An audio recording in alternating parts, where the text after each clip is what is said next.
দেখেন কি পরিমাণ ফুল আসছে, কিন্তু আমি এখন ফুল নিব না।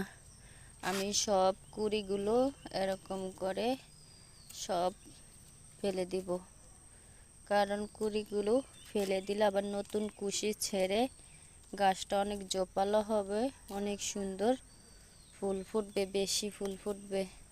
সেজন্য আমি যখন অল্প ফুল ফোটে তখন আমি ফুল নেই না, আমি এরকম করে সব ফেলে দিই। গাছটা জোপালো হলে তাহলে ফুল ফুটলে অনেক সুন্দর লাগে। এরকম করে এই যে পিঞ্চিং করে দিবেন। পিঞ্চিং করলে তাহলে গাছটা অনেক জোপালো হবে আর ফুল গাছটা দেখতে অনেক সুন্দর লাগবে। এগুলো আমি বিচি রুইয়ে এই যে গাছ করেছি সব। এটা আমার দেশি নয়নতারা। এই ফুল গাছ সব সময় ফুল দেয়। এগুলো আবার সমস্যা আছে, অতিরিক্ত পানি পড়লেও গাছ নষ্ট হয়ে যায়, মারা যায়। আমার কাছে হাইব্রিড নয়নতারাও আছে 2-3 কালার, কিন্তু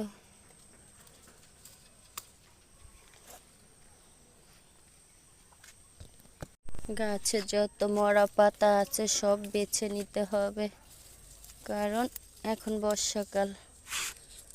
সব সময় চাইবেন গাছ পরিষ্কার পরিচ্ছন্নতা রাখতে। আমি সব সময় মরা পাতা যা থাকে গাছের গোড়ায়, যত বন থাকে, আমি সব সুন্দর করে টবটা পরিষ্কার করে নিই, তাহলে আর ফাঙ্গিসাইড লাগতে পারে না গাছে। সব পাতা সুন্দর করে, মরা পাতা সব ছিঁড়ে নিতে হবে।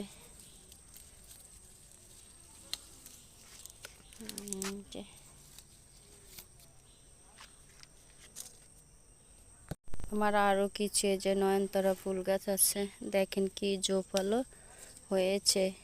কিন্তু আমি আরও জোপালো করবো, যেগুলো মাথায় কুড়ি চলে আসছে আমি এরকম পিঞ্চিং করে দিব, তাহলে বেশি করে ফুল পাবো। ফুলের মায়া করবেন না, যত বেশি পিঞ্চিং করবেন ততই গাছটা জোপালো হবে আর পরে গাছ ভর্তি ফুল হবে। এখন বর্ষাকাল, অতিরিক্ত পানি দিবেন না। অতিরিক্ত পানি দিলে তাহলে গাছটা মারা যেতে পারে, কারণ নয়নতারা ফুল গাছে অতিরিক্ত পানি পছন্দ করে না। যখন দেখবেন একদম গাছের গোড়াটা একদম শুকিয়ে যায় তখন পানি দিবেন। আর কিছু সময় আছে গাছ শুকিয়ে গেলে গাছের মাটিটা আলগা করে দিবেন, যে কোনো কিছু দিয়ে কাট